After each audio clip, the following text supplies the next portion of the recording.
All right, welcome everyone that's just coming in. Please feel free to sit in the middle, front row. There's lots of space. Come on in, sit in the front, be brave, group together. And as you're coming in, open the Hoover app, please. Click on our session and fill in the poll. So we want to know. I've got 4 results, options for you to choose. What is AI? Is that a movie? I've tried GPT. I don't really get what the fuss is about. I love AI and I use it wherever I can. Or I'm an AI ninja. I see a couple AI ninjas in the crowd, so we're good to go. We're going to go. So please do fill it in. Please come forward. You don't have to sit at the back. Don't worry. Come on forward. It is like a workshop. We're going to try and keep it interactive, but it is obviously mostly tech-based. But the closer you come, the more I can pick on you. No, I'm joking. I'm not going to pick on anyone, but come to the front. It makes it easier.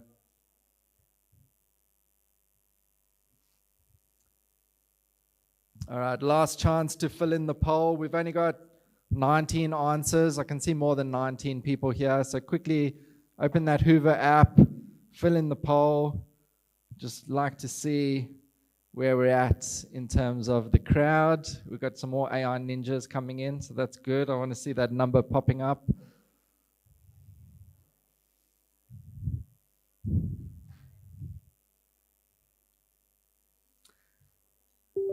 Great, so we are going to get started. So thanks to everyone who filled in the poll. We got 25 answers, that's great. Definitely interesting segmentation here. We've got quite a few people that have tried the free version of ChatGPT and really don't get what the fuss is about.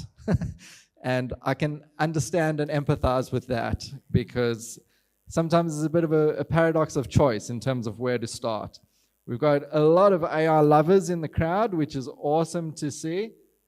And we have 4 AI ninjas, which is even better. So that's really awesome. So, you know, the whole premise of AI and the topic that we're going to be speaking about today is, you know, imagine having more time in your day.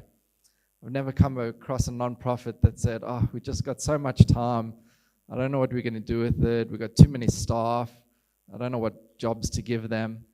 It's always the opposite, isn't it? We're always way pushed on time. We've got too few resources, and way too many jobs. And AI can really help. And when I first came across this technology, I was amazed. And I really believe, and still do to this day, that it's one of the biggest opportunities in the nonprofit space because it can help in so many ways.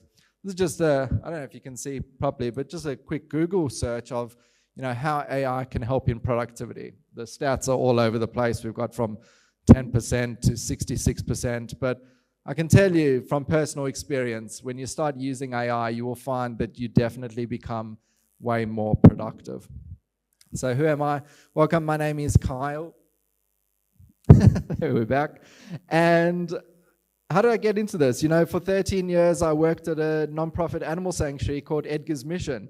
And you might think, wow, what the hell does that have to do with AI? And not a lot. But, you know, when I was there, really realized, I don't know what's happening here, sorry, it's tweaking out a bit, but really realized that there was such a need for custom solutions and automations for the work that we did. We couldn't find an animal database that catered for the needs of animal sanctuaries. We had to kind of string together this strange mix of Salesforce, Airtable, Slack, and automation tool called make.com to make everything work. But what we found once we started implementing this was how much more effective we became. It really streamlined so much of the processes and procedures that we did and made our work a lot easier and saved us a lot of time. And that really got me started, I suppose, on this journey in terms of systems and technology and automations and AI and how it can help us in our everyday work. And AI has just become this next level in terms of all of this. It really is the brain, I suppose, in terms of our automations and our procedures, allowing us to do things that we've never been able to do before. I'm currently work at Vegan Grants. I also help Stray Dog with an AR project that I'm going to show you later. And also founded an organization called NFPs.ai, where we provide resources, education, and implementation of AR solutions to nonprofits. Personally, married, father to a teenage girl who gives me a lot of grief. I've got 4 dogs, 8 sheep, and a lot of cats. You may follow my wife on Instagram and TikTok, and you'll see all of our cats. And I've got a quick agenda for today. We're going to talk a bit about what is AI, why adopt it, a bit about ChatGPT, a bit of a run through that. We're going to focus quite a bit on prompting. I actually tweaked a bit of this presentation based on feedback from a couple of sessions ago with where we did discuss AI and what people are really interested in. One topic in particular we'll talk about is how we can have AI sound more human and not so robotic. So we'll talk a bit about that. We'll talk about image generation tools, different tools, and I've actually got a couple tools that very vegan related in the space that we'll be sharing with you. Ethics was definitely a huge topic that a lot of people are concerned about, and AI policy and the importance of that. If you have questions, please feel free to put them in the Hoover app. I will try and get to them at the end, but we might see if we can do some Q&A throughout it to try and keep it a bit more engaging as well. So, really what is AI? AI stands for artificial intelligence. We have human intelligence, and then we have artificial intelligence, which really just allows this technology to replicate what us humans would do in a lot of a quicker way, and sometimes even a better way. There's definitely a lot of benefits to this. It's always available. We got it 24/7. And I actually tell you, I now use AI so much that I kind of get like withdrawals when I don't have access to an AI system. I had an 8-hour plane trip from Australia to Vietnam. I was like, I'm not going to cope. Like, I got work to do. Like, I need this sidekick to be able to bounce ideas off, get some little thoughts and ideas from. And I managed to download this little local model to my computer. It was only 3 gigabytes, so it's far from the intelligence of some of these more large-scale models. But just having that, it was amazing. It didn't look very pretty, but it did the job and was able to really help me. And it's amazing. Like the ability to actually have this technology running on our laptops is going to be really transformative. One of the things we'll speak about a lot is about how it really is very much about trained on patterns and picks up on patterns, especially when it produces output. So patterns is something that you're going to hear a lot about, and our focus is very much going to be on generative AI. So new technology that came out where we really it generates copy, it creates images. Video is something that's coming that I think is going to be very transformative in the animal space. There's a lot of concern about AI replacing humans. Definitely at the moment, I definitely don't see that, but it has a huge opportunity to augment us, to enhance our skills. And one of the things that that are here in the nonprofit space, and I heard a lot at this workshop already, is how we have staff that wear so many hats. You may join an organization with one role, but you land up doing the roles of 5 other people, and you may not necessarily have that expertise in all of those different areas, but AI can actually really help assist you in that by leveraging that expertise and your passion to help the organization. So, why should you even explore adopting AI? There's a couple of studies that I think I really like that really kind of show that up to 30% increase in efficiency. And again, circling back to the beginning, again, imagine just having an hour back in your day. Like, what could you do? How could you enhance your fundraising by having more human-to-human connection? Phoning your donors and thanking them, phoning your stakeholders and learning more about the programs and what impact that's making. This isn't a technology that necessarily removes human connection. By freeing up that time, we can enhance that. We can provide space to do more of that. amplify impact. We're really seeing, thankfully now, more and more of these organizations starting to integrate AI and doing campaigns that maybe weren't possible a few years ago, simply because this technology is now so available and really, really cheap in comparison to what was available before. I see a lot of people talk about the fact that AI isn't creative, and I find anything but. I just find it can be really, if you prompt it the right way and give it the right techniques, it can come up with the most amazing ideas. I once did this idea about, what can we do for some vegan advocacy campaigns that are quite outside the box, and I had everything from sending these hot air balloons up into space to sending signals to alien planets telling them to adopt a plant-based diet. And I think that's pretty important. Who's tackling other planetary dietary change? No one. So if you're looking for a new nonprofit, there's a couple ideas for you. We've got the cost-effective efficiency. It is amazing if you pay for a ChatGPT account, to think for $20 a month the capabilities that it provides. I speak to people and they say they'd easily pay $1,000 or more for that technology every month when they start using it, because of how useful it is. So it is really affordable. It is becoming cheaper, and I do recognize that $20 a month is expensive to some people, especially if you're going to have multiple people using it. So I'm going to show you something a little bit later that can help you reduce those costs. And, can actually help you gain insights into your data. I don't know how many data analysts I don't know many, but they can be few and far between in the nonprofit space, and AI can actually help you identify trends. Remember, we spoke about patterns. It can be really helpful in identifying patterns in your data to see what is effective, what can be improved, and areas that you can expand within. So let's jump into ChatGPT, and we're really going to focus most of the talk on ChatGPT because I think from a beginner's point, it's probably the best all-rounder tool. As I said, you can pay $20 a month for the paid plan. You can access it for free, but the paid plan does give you a lot more capabilities.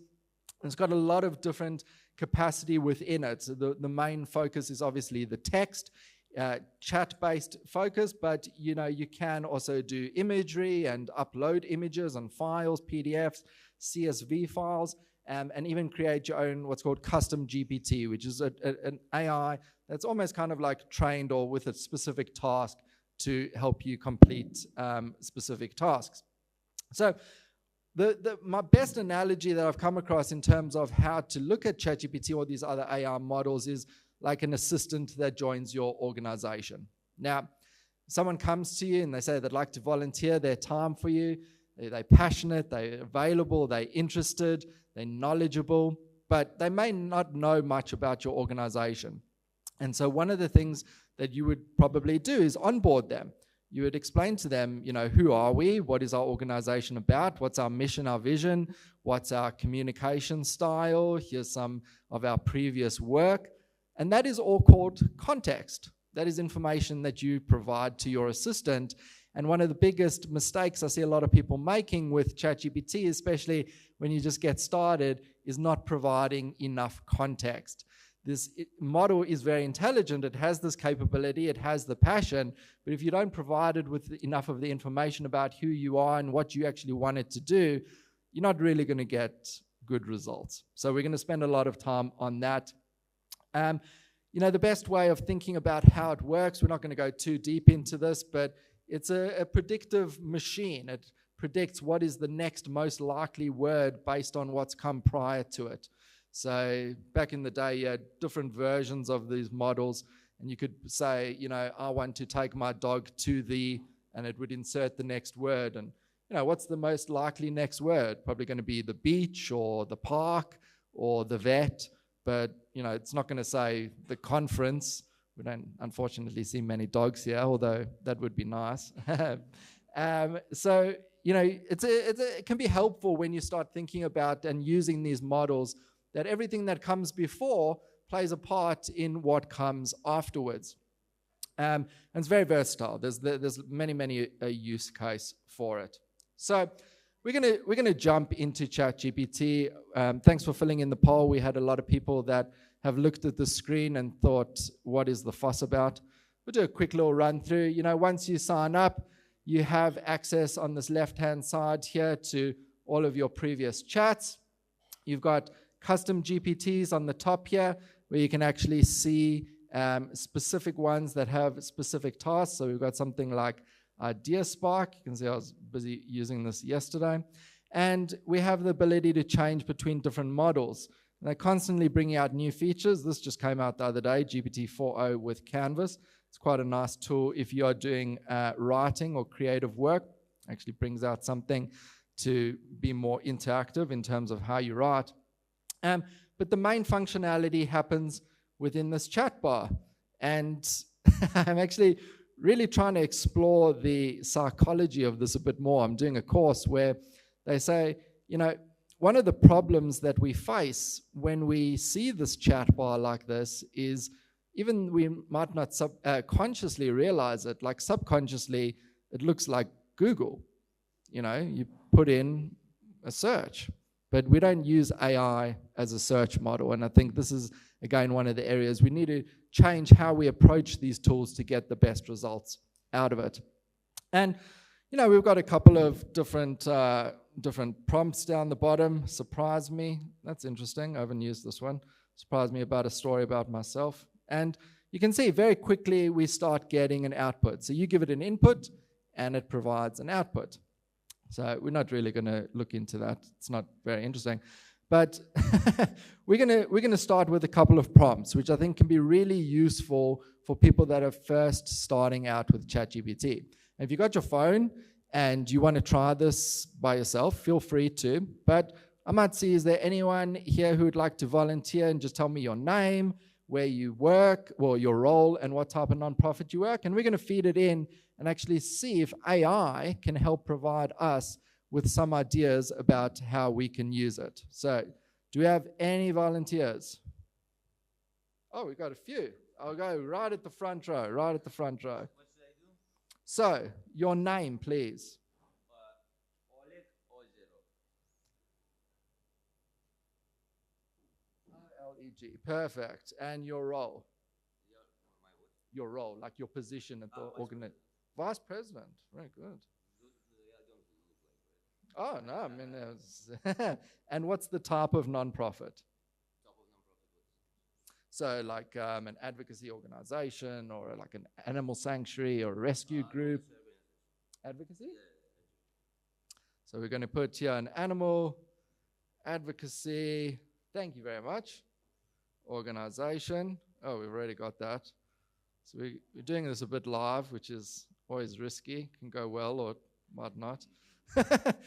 But we've got here, my name's Oleg and I work at a vice president in an animal advocacy organization. Please list 20 ways AI could be used in my role. And it should output 20 ways. Okay. Well, this is happening a lot. We're getting OpenAI is testing a couple of different models responses. So it's just asking us which one we like more. That doesn't really matter for the purpose of this presentation. So I'm just going to pick whichever one I can get. And okay, so let's just go through a couple of ways that it's showing us here. We've got campaign optimization. Use AI to analyze past advocacy campaigns and recommend strategies for future campaigns based on what's worked well. Donor insights. We've got content personalization, social media analysis. We've got grant writing, predictive modeling. As you can see, it's brought, quite a few options for us. Now, the nice thing about this is that we can continuously engage with this. We may say we really like point 1, 5, and 7, and we'd like to get more information about it. We'd like it to develop a bit more of a strategy, an overview, an outline of how this can be used, provide more use cases. This is what's called conversational prompting. We are conversing with this AI model like you would an assistant that's joined you and is helping you in your organization. Or you may look at this and say, like, none of this is really very good. So you can ask it to try again. And this is actually a really interesting little tip that has kind of come up with these AI models, is you can say, thanks, but I know you can do better. So it's always nice to be a bit polite, like thank you, please and thank you has been shown to produce better outputs from these models. But you can push it. You can say, you can put a bit more effort into that. All right, let's see what we've got here. We've got strategic advocacy planning. This is a bit more interesting, isn't it? Donor sentiment analysis, AI-driven activist coordination. Wow, I think, public opinion forecasting, media outreach optimization. So, personally looking at that, I think that's a little bit more interesting. Do you agree? Yep, great. So again, as I said from before, you can now converse with this and say, I really like point 3, 7, and 11. Please expand and populate it into a table.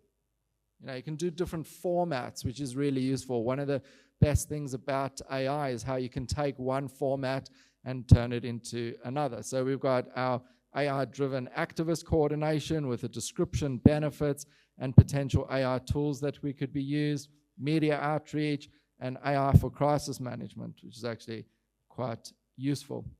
And remember, as I said, you can just keep going forward and backwards as you would with a colleague or an assistant. One of the little tips that I have for you is you can get these little plugins. You can see this little microphone at the bottom. I don't know if it's going to work because I'm all connected to this. But if you click that, you can actually just speak and whatever you say will be narrated within that chat bar. It's not like the voice version of ChatGPT. That's something else. But you can just, I find it's a lot easier just to speak out all of your thoughts into this chat bar and click enter than sit here and type everything out. If you're worried about spelling, don't. It's very, very clever. I was actually showing Tim something yesterday, and I spelled table like, I think it was like table, like that. And I was like, oh, it's never going to understand what I want. But it did. So it's very, very intelligent.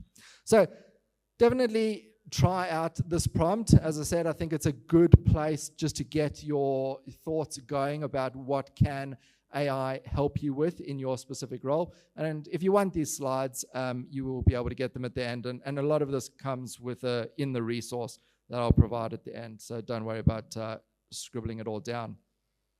So next, we're going to really dive into the world of prompting a lot more. So we have seen already, what is prompting. Prompting is how we communicate with this AI model so that it gives us the desired output at the end. Now, we've got two ways to do this. We've got this conversational, which is this back and forth, which you saw before. And we've got more structured prompting, which is where we're going to spend a lot more of our time. Now, structured prompting is something where you put a lot more effort into it, but it's something that will provide you with better output and is more used for something that's repeatable, like a repeatable task that you do again and again. So an example might be helping create social media posts. You don't want to, every time you create a social media post, say, hello, ChatGPT, this is my name, this is where I work, and I'd like to create a social media post and go through this whole process. You would rather have something you can just copy and paste in there, tweak as needed, and go from there. So we're really going to look at the structured prompting. Okay, so let's do this in a couple of ways. The first thing that we're going to look at when we do prompting is formatting. So again, imagine that the AI is your assistant. If you just blurt out to them thousands of instructions and everything's mixed up in terms of what's the context, what's the steps, what do they have to do, what's the process, like it's going to confuse them, isn't it? So we want to lay it out in a nice, easy way. And when we're doing that with humans, we'll often use, something like this in a Google Doc where we've got headings and we can have subheadings and we can have subsections within those headings and we can bold words to make them more emphasized to others. But an AI cannot see this. When we are working with the text like this, there's no option to provide headings or bolding. So what do we need to do? We need to do something, or use a formatting called raw markdown.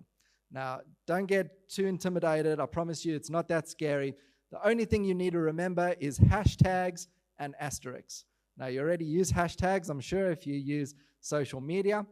And really, all it has is, instead of actually having a heading defined visually like this, we're going to use a hashtag. I've got markdown. Sorry, 1 second.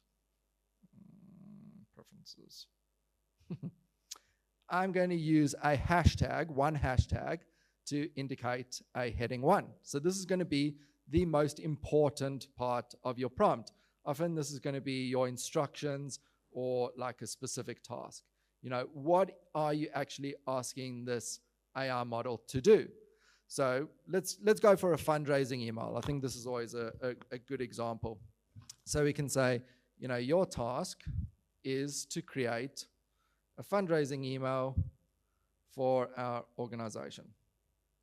Like, it's really clear, really direct, like that is the task at hand. Now, there's going to be more information that needs to be provided to this AI, very much like an assistant. And this is where we're going to go into kind of like some subsections, into headings 2 and 3. Now, how do we indicate a heading 2? With 2 hashtags. And I'm sure you're picking up the pattern here now, but heading 3 is 3 hashtags. And if you did want to do heading 4, you could use 4 hashtags. Now, the only other element that we need to remember is bolding. So you may have that a really important part of your prompt that you want to emphasize. And so to do that, all you need to do is an asterisk, double asterisk before and double asterisk after. And we'll just highlight, we'll just bold this so you can actually visually see this.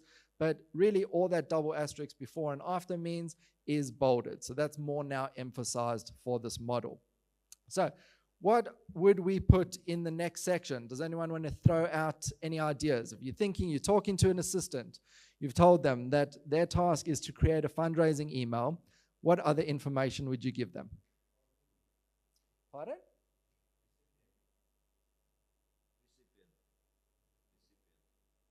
Pardon? The person who receives. Ah, recipient, yes, the target audience. Very good. You know, who are we sending this to? Are we sending this to someone that's never donated to us before? Or are we sending this to a past donor? Are we sending it to people that regularly donate to our to our organizations, or only donate once off? So this is really important, and that's going to completely change the way that you structure this. So let's just go an example. Target audience is going to be people on our email list who have never donated before. All right. Anyone else got an idea about what other context we would be providing to it? The information about us, no? Yes, very much. The organization information. Who are we? So this is where you can, you know, use a bit of bolding and things like this. So you could have organization name. We've got organization mission. You can do your vision. You can put, you know, any of your projects. We would probably be putting a target. You know, what is the actual value? Ooh, why did that go there? What is the actual value that we are trying to raise? Is it $10,000? Is it $100,000? Is it $1 million? You know, all of that is very different. We also want to put in, you know, any type of other information, like who is the email coming from?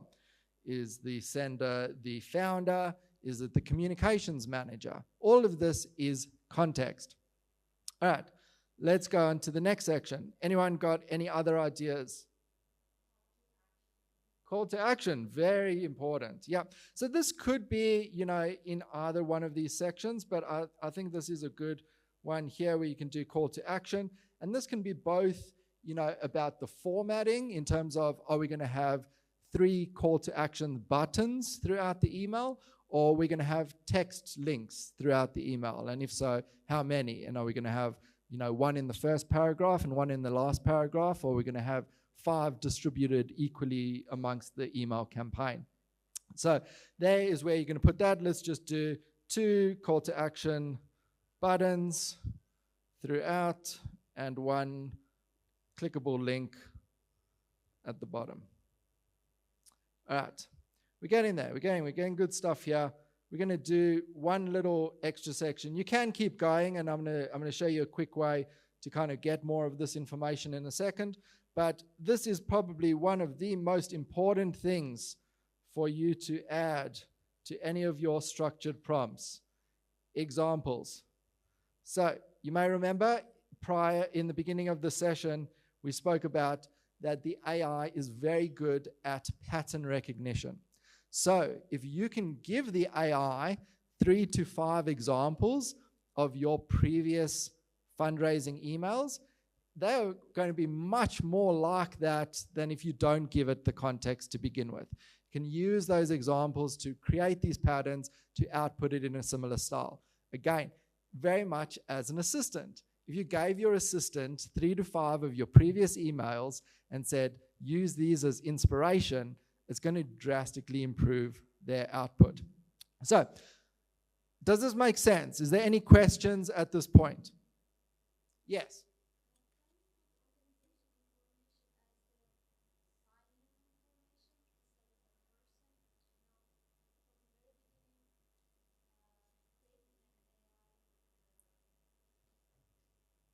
So I might need a microphone if that's okay, because I'm struggling to hear. But you asked, do you need to put the organization information in or a person's information?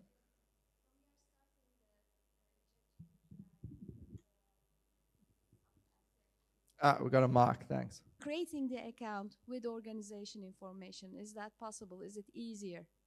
When you're creating the ChatGPT? Yes. Yeah, so what happens with ChatGPT is, you may have seen actually, when we started something here, it's got this little memory feature, which is very handy actually. And the more you use it, the more it actually learns about you. The problem is, just for this demo now, ChatGPT thinks I've changed my name from Kyle to Oleg, and this is my role. So if I were to start, do my next prompt and say, help me with this task, it's going to customize it thinking that I'm Oleg, which I'm going to have to just delete this. I'm sorry, Oleg. But let's get that. So here, let's actually see. This is a bit risky, but let's see what we've got in my memory. Carl is doing an AI workshop tomorrow at a conference where he plans to use an app's poll feature to ask participants about their experience. Yes, I did use AI to help me with that. I needed US spelling for something I was working on, but normally use Australian spelling. We've got the conference, lots of different spelling things. Oh, all right, let's not look at that. So yes, it can definitely help remember things as you go, which does make life a bit easier. Was there another question? You might just need to speak up or grab a mic.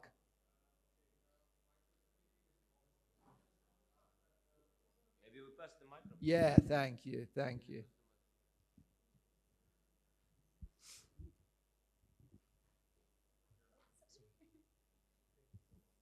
Yeah, my question may be a little off topic. Just wanted to ask that what are the major difference between the ChatGPT 4.0 Gemini and the free version 3.5?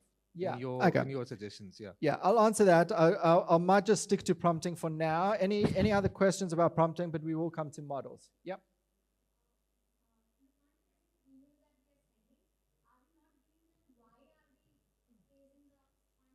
Very good. Yeah, no, it's a good point. We need to provide more context. We could have something like the story. Storytelling is so important. We're just using a bit of a dummy thing here just to show a bit about the formatting of that. But 100%, we need to insert the story about, what we are actually fundraising for. Now, sometimes it can be really hard to figure out these sections. I'll be honest with you, you got to really think about it, what is all of these components that need to come together to actually help you create a really effective fundraising email. So there's a couple little hacks that we can actually use. The first is to actually ask AI to ask us questions to help it do the task.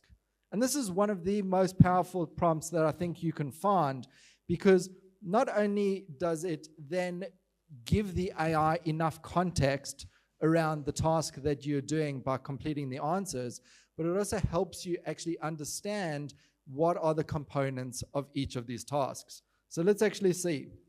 We would like to write a fundraising email. Can you please ask me any questions necessary to gather the context you need to complete this task effectively? So let's see. Target audience, very good. What is the specific goal? What is the tone? That's something we didn't speak about. Is it going to be inspirational? Is it going to be formal? Is it going to be, narrative? What is the core message? So that's the story that was raised before, which is very important. Do you have any stories or data to include? Do you have a call to action? We covered that, so that was a good tick.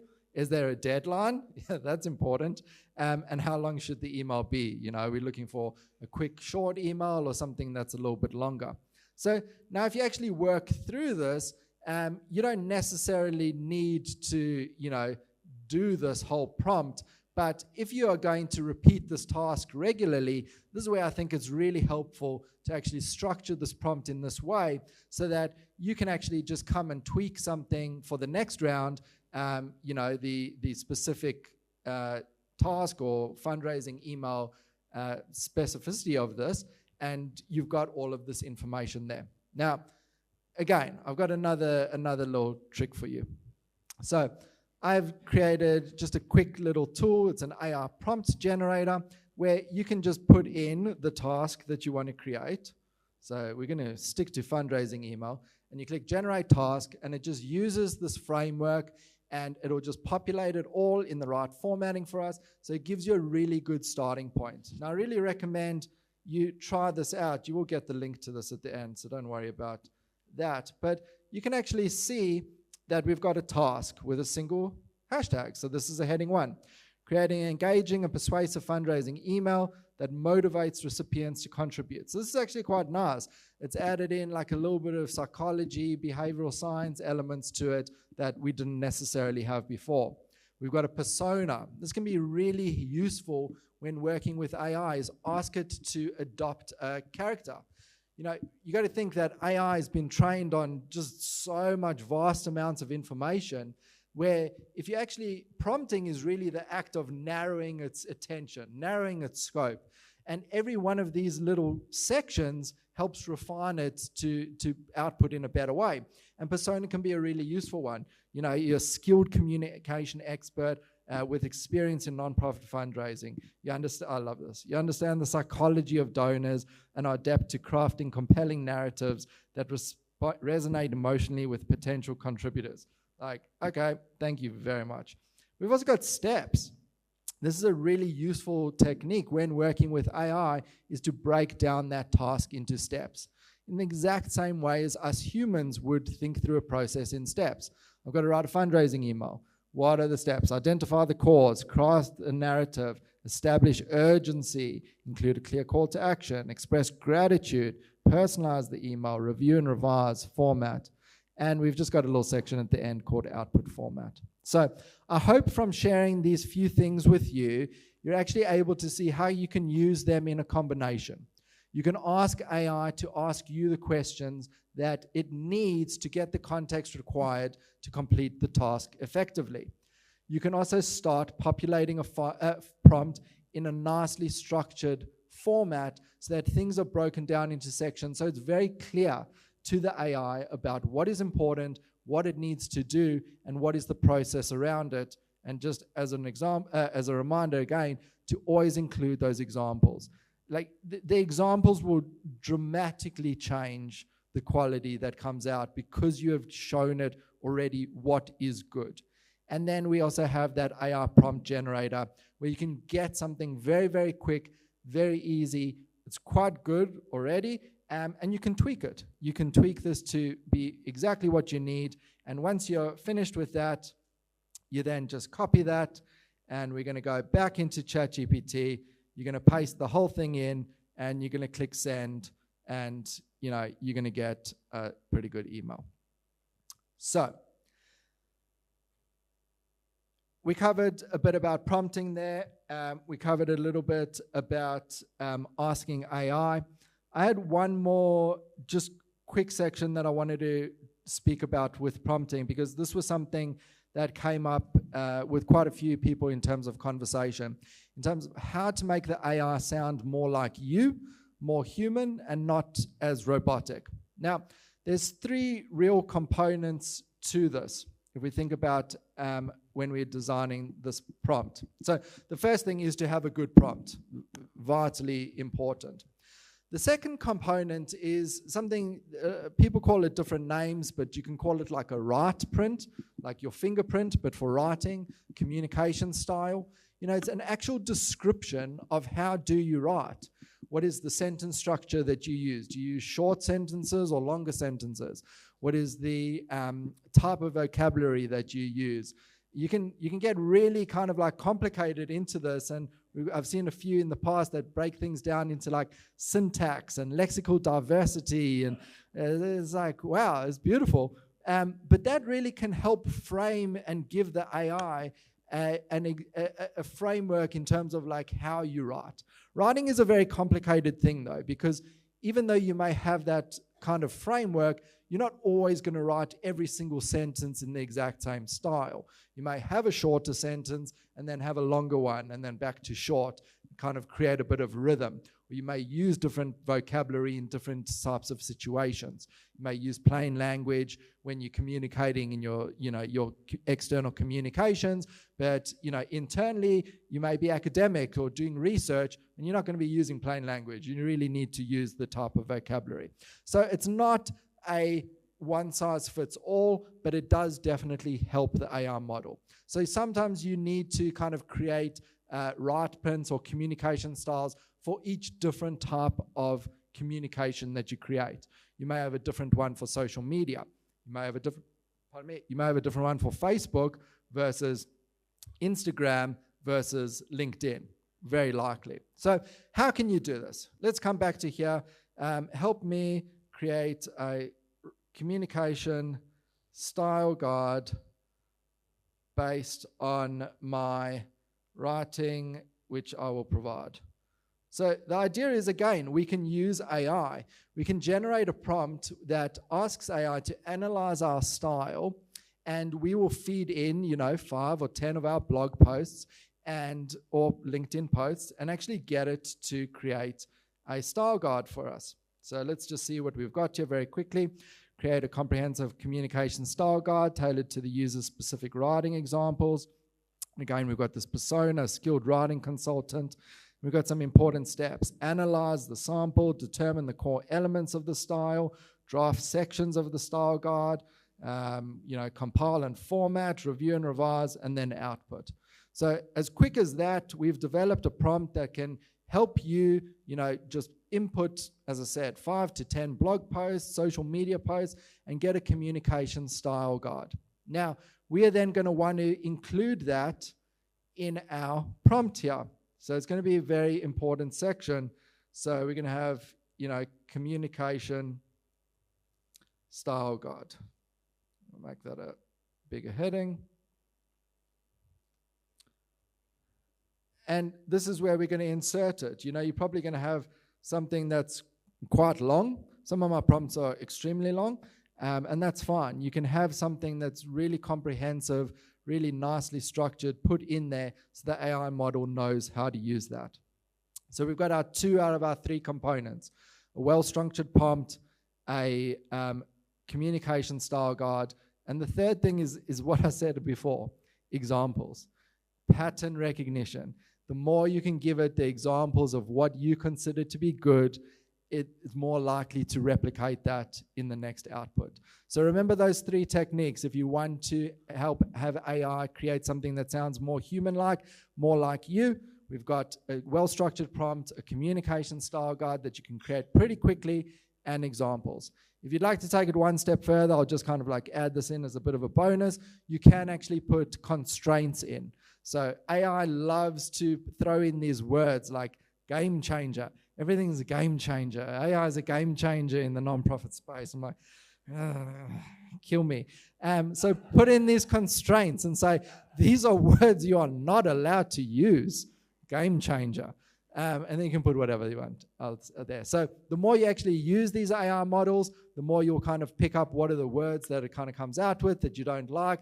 You can ask it to try something else. And one last tip, sorry, I'm going to kind of throw this around as well, is you can try a different model. So one of the questions from before was about, ChatGPT using different models within the platform, but we also have different AI large language models such as Claude's and Anthropic's Claude. We got Google Gemini. We got so many. We got a new one coming out soon, which we'll talk a little bit about later. So we've got so many different variations of models that you can try and see which one really resonates with you. For writing, a lot of people are moving over to Anthropic's Claude, a different large language model that does sound a little bit more human than OpenAI. All right, so let's move on to a couple of quick prompting best practices. We really went through a lot of this, but be specific and clear. Again, I'm sorry, I harbor on this all the time, but it's the best analogy. It's an assistant. If you're clear with your instructions and your task, it's going to help it perform better. You need to provide enough context.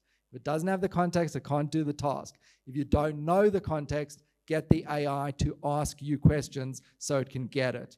Break down it into steps. Steps is really helpful in terms of this. And you can even ask the AI to think through the process in steps. If you don't know the steps in particular, just quickly add that line. Before you do this, take a breath. It's another little thing that actually makes the output better in some weird way. Take a breath. Think through this process in steps before you output. Examples. Most important thing, and experiment. It's really, you got to try it out. It's just, and you're gonna get into situations of frustration, I promise you. But you start learning. There's like these, every word can make a big difference. I had this prompt, it was supposed to take text and turn it into plain language, break up the paragraphs, and it said, break up lengthy paragraphs into shorter paragraphs. Sometimes it works, sometimes it doesn't. Like looking at this prompt, I'm like, what's wrong with this prompt? Like lengthy, the word lengthy. What is lengthy? Like, it's not very objective, is it? It's quite subjective. And by taking out that word, it's just completely solved my problem. So words make a big difference. All right, we're going to quickly move on to some vision. Vision is the ability for the AI to actually see the like an image that you're uploading. It's really, really powerful. We're going to look at two quick examples. The first we're going to do is we're actually going to upload a campaign. So I came across this. Oh, why did you disappear?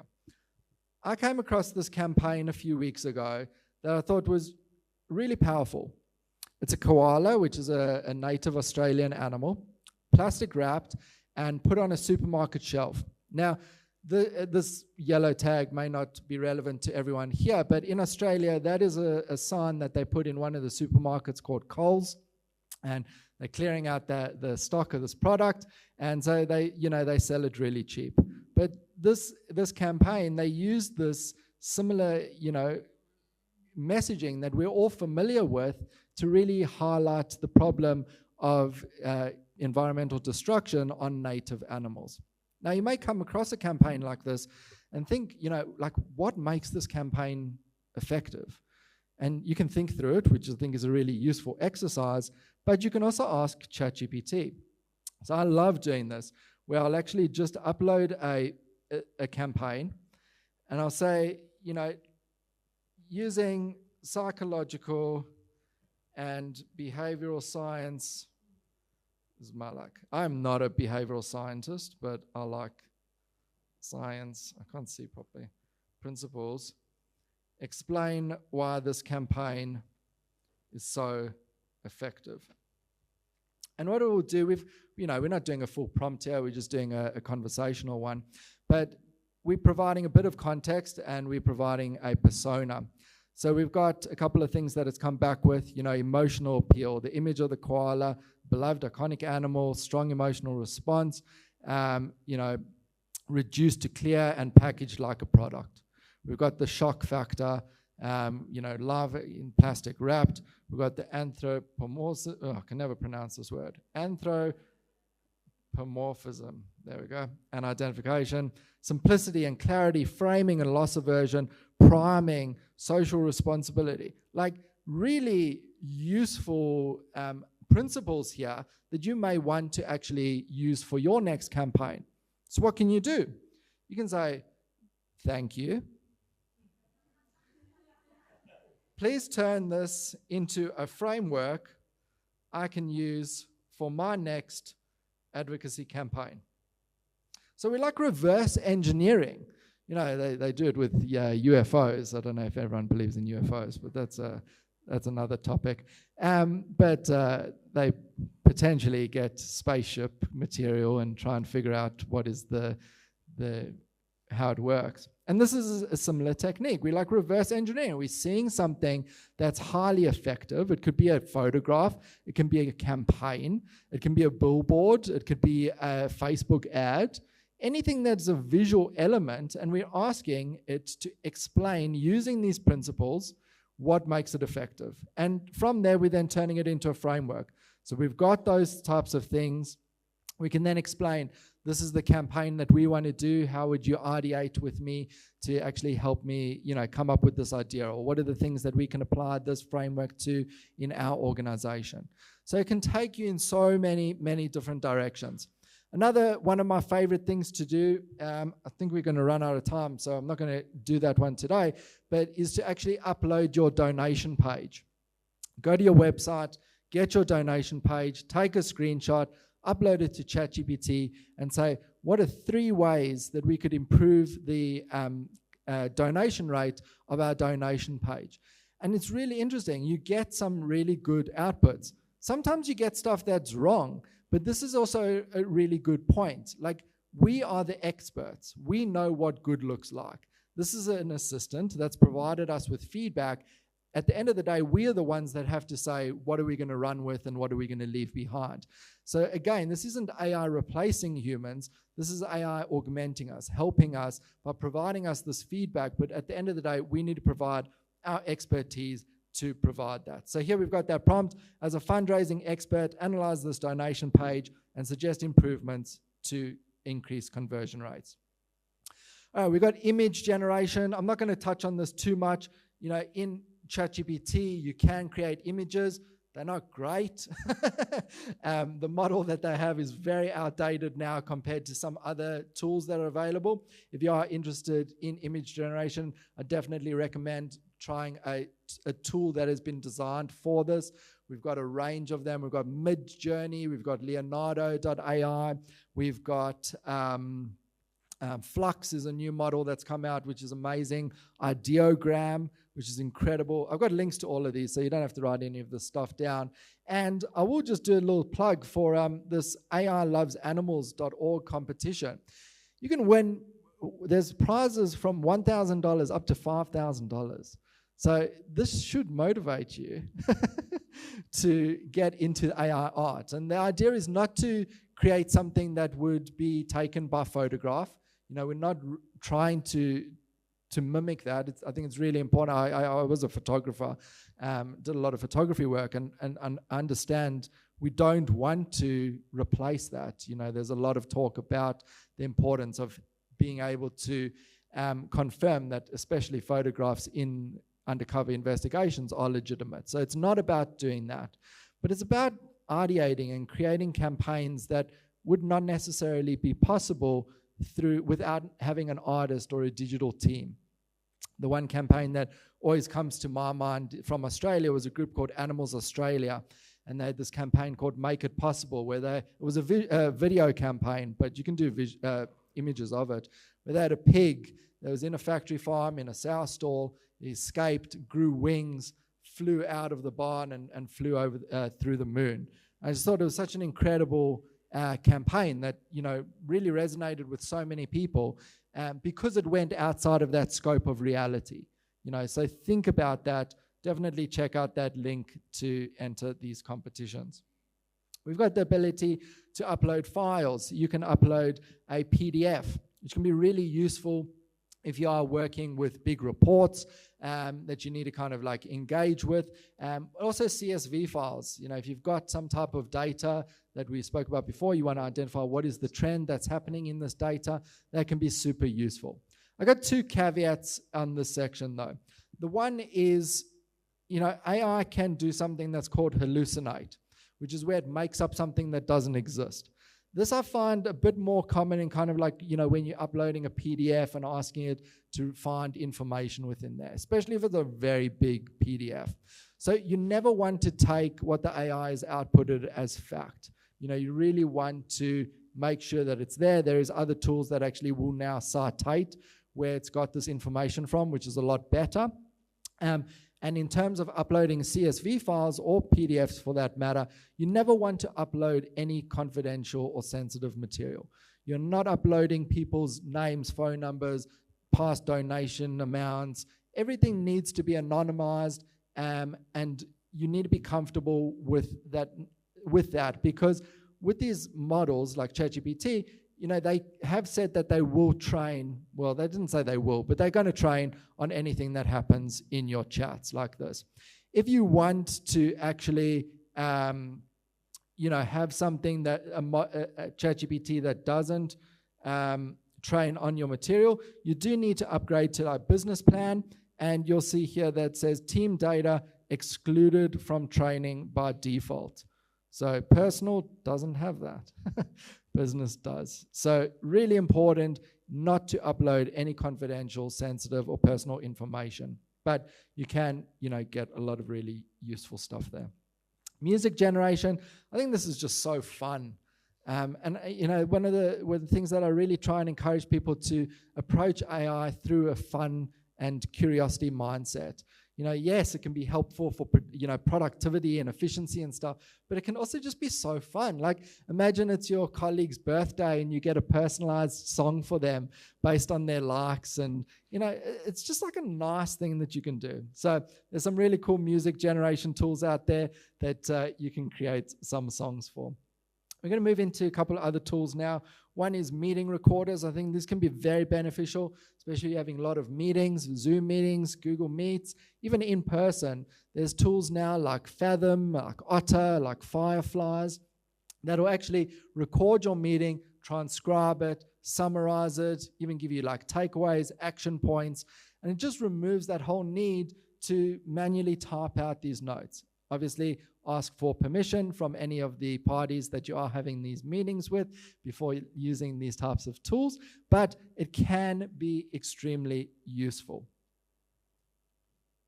And these are some other AI tools that are available. So we've got Anthropic's Claude, which we spoke about, which is another model. We've got Gemini and Copilot, also other large language models like ChatGPT that you can experiment with. We've got Canva, which if you're not using Canva, I highly recommend it. You can get a free plan as a nonprofit. You can, this whole slide deck was made in Canva, but you can create images, slide decks, PowerPoint presentations, social media imagery, and they actually just bought an AI image generation company. So a lot of that is going to be integrated into their platform soon. Even just their background remover. You know, you often got a picture of yourself and you need to remove the background. It's amazing. We've got this tool in the middle called make.com.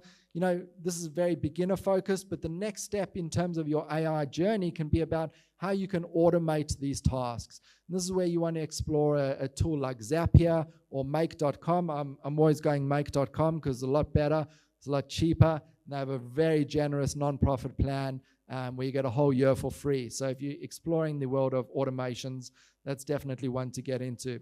We've got lex.page, which is an AI writing tool, helps you actually write with the assistance of AI, not just having AI write things. We've got Perplexity, which is a really useful one, you know, in terms of having like search enabled with AI. So it's like Google with AI. So that's a very fun one. We've got Veg3, which Sam's here. Sam, pop up your hand because we're going to see you a bit. He created a platform that actually helps. It's like a vegan chat GPT, which is very useful in the animal space. So definitely recommend checking that out. And we've got Chat NGO, which I'm going to talk about in a second. Sam's also involved in a project called Open Pause. I wanted to give him a shout out because I think it's really important that in this space, we do try and push the boundaries. I listened to a podcast the other day and they were talking about, what did make OpenAI so successful? Like, they took that risk. They were like, we're going to put millions of dollars into training this model. Like, based on what we think, it should work. But like, maybe it might not have. But because of that leap of faith, now you see all of these other programs and tools and large language models jumping upon that. There's a website that tracks AI tools. And last time I checked, they're up to 17,000 tools that have been created in the last probably like 2 years. So this has opened up a whole world of possibilities. Open Pause is looking at how we can create a large language model that is more inclusive for animal advocacy, as well as have different languages. So language flexibility is very important, especially in Asia and different African countries. So Sammy is looking for people to actually help train this model. So if you would like to, please do have a chat to him. He's at the conference, or jump on openpause.ai.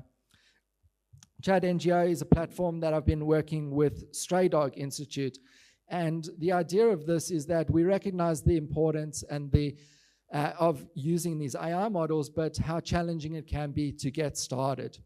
So we've developed, we got an enterprise version of a platform that allows members to have free access to the platform. The only cost will be the direct AI costs, the API usage through ChatGPT. So we've got different models here that you can access. And this will be a lot cheaper than paying that $20 a month per user. You only pay by usage, and considering how much usage there is, it's probably going to be quite small. And because these models are actually really, really cheap and getting cheaper all the time. But, one of the other things that we recognize is the importance of supporting organizations. There will be office hours, there will be trainings, and it comes with some really nice functionality. The first is that you can have team and private chats, so you can actually share your threads with other people in your team, so you can work collaboratively on these projects, help increase AI adoption, or you can have private chats. And we are mapping out this full-on prompt library that will have really well-designed prompts for all different types of sections within your organization to actually really help you do that. And it's quite nice. It populates like a form. So you've got variables that you just need to fill in, like, enter your meeting transcript here. And then this long prompt will actually run in the background. So it removes that, I suppose, that need for this prompt generator, just makes life a whole lot easier. So definitely jump on chat.ngo and sign up to the waitlist. I highly recommend that. Another group came to me before, Vegan FTA. Very cool. I did come across this a while back, but I think it's nice to see all the different tools in the movement.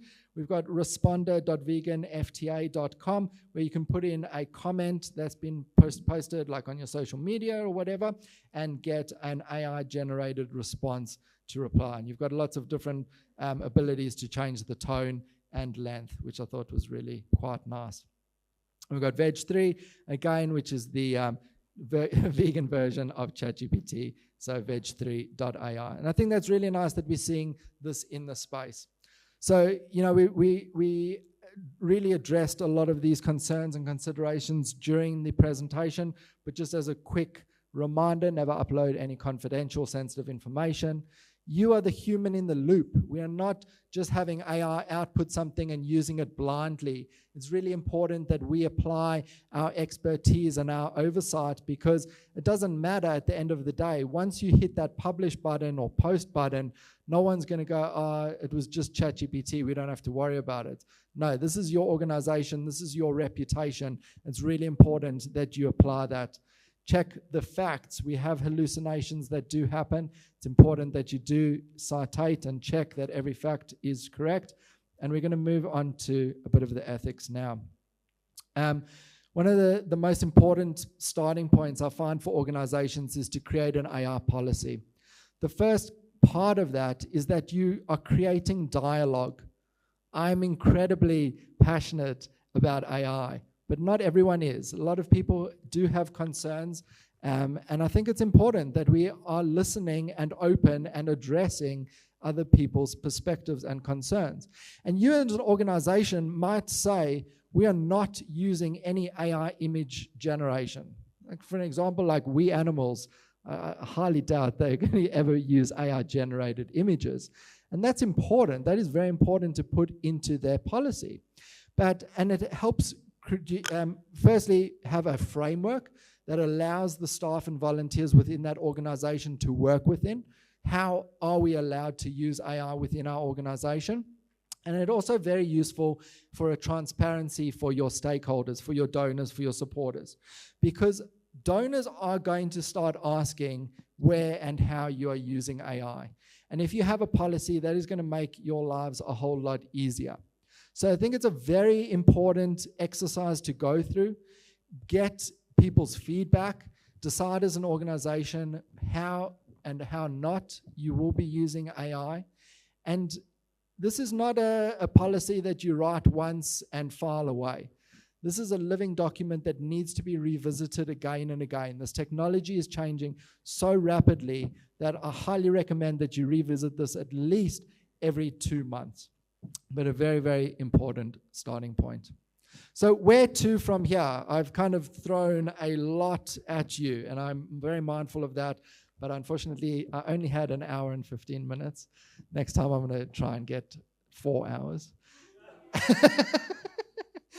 But, really start small. You don't have to, completely go and be like, oh my gosh, we're going to completely, everything's AI. No, just get ChatGPT, start using it. Start using it in your personal life. Take a photo of your ingredients in your fridge and say, give me some vegan recipes. You can use it for language translation. I've been using it for language translation here, which has been really useful. So just start using it. Get into that habit of having it accessible. Download the app to your phone. Use it in your personal life. Use it in your professional life. Experiment and explore. Adopt a curiosity mindset. Failure is really only the next progression onto what is going to succeed next. Don't be disheartened if it doesn't work. Ask me. I'm more than happy to have a long chat about AI. So if you'd ever have any questions, feel free to come to me. Sam's here. We've got James at the back from Vegan Hacktivists. There's people in the space that are super invested in this technology and want to help organizations succeed. So ask. If you find something that's not working or you want some advice, ask. Keep curious and share your wins. I'd love to see more of this in the space where we're actually sharing what has been useful in your organization or as an individual that can help inspire and motivate other organizations to build upon that. Because I think as a movement, as a nonprofit space as a whole, we can really benefit so much from this technology, but particularly if we share. If we share what we have found has worked, what we have found has not worked, and actually just lift the sector as a whole. So I really do encourage you to share I suppose the best place that I've really kind of found to share a lot of this AI use cases and knowledge at the moment is Hive. They do have a table here. You can join their Slack channel, and there is a few AI groups within there that you can join. A lot of this was based on a ebook that I've created. It's for free. It's got all of these exercises. It's got links to all of these tools. So feel free to scan that QR code or jump on that URL, nfps.ai/ebook. And, it may be a very useful exercise. You take an hour out of your day and just work through some of these exercises that we went through live and explore AI for yourself. So we do have some time for questions. I'll just go to the question and answer slide, but I'll go back because I know people want to slide on that. So I'll check Hoover, see if there's any questions. Otherwise, if you've got a question, maybe come up to the app, to the microphone. If there's a mic. Oh, we've got a microphone there. So maybe we'll do questions on the mic. Hi, Kyle. Thank you very much. Is there a way to verify translations with AI?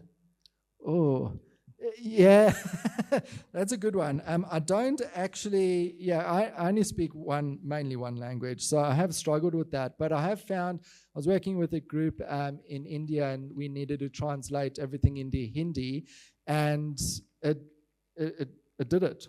Like, we didn't need to change anything, which was pretty remarkable. But yeah, I think you need to have someone who speaks both languages just to double check.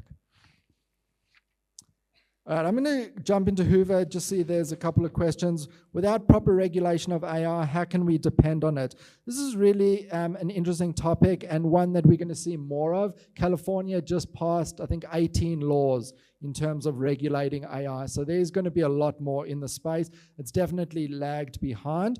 But in terms of how can we depend on it, again, you need to be that human in the loop, that apply your expertise and ensure you're comfortable with publishing what has been provided. Any other in-person questions? Yeah, can we get a mic? Oh, you got the mic. Oh, sorry. Yeah. Go. Thank you very much for the great presentation. I have a question about the prompts. Like, you often refer to speaking like you have an assistant, and to your assistant you normally are friendly. And my question is, should you also be friendly? For example, say thank you, be nice to the AI? Yes, I strongly recommend being nice to the AI in case one day it's not nice to us. 100%. I always try and say please and thank you. There's all of these kind of like different tips and techniques that have come out over the years about what's the best way to get results. And being polite has been shown to be that. And it kind of like replicates this humanity, I suppose, in terms of it's been trained on all human generated content. So it has picked up some type of weirdly human characteristics. Like, as I said before, you can add to your prompt, before you begin, take a breath and then output. Like, it can't breathe. It's not breathing. But, us as humans, if we take a breath, it promotes like a stress release. We can be more, present and focused. I've even seen prompts where they say, imagine that you've just drunk a cup of green tea and meditated for 30 minutes before you output. I've seen other ones where it's pretend you've just had Adderall. So, you can go in many different directions. But yes, definitely. Interesting. At some point, my friend said, "Are you gathering information?" Like, ChatGPT asked, "No." What do you know about that? What's going on? I don't know. That's interesting. It could be part of that memory functionality. They're always testing new stuff. Like, you got to, I don't know. You got to be careful sometimes. But the convenience is going to come at a cost. Like, you need to be think about, like, how comfortable are you?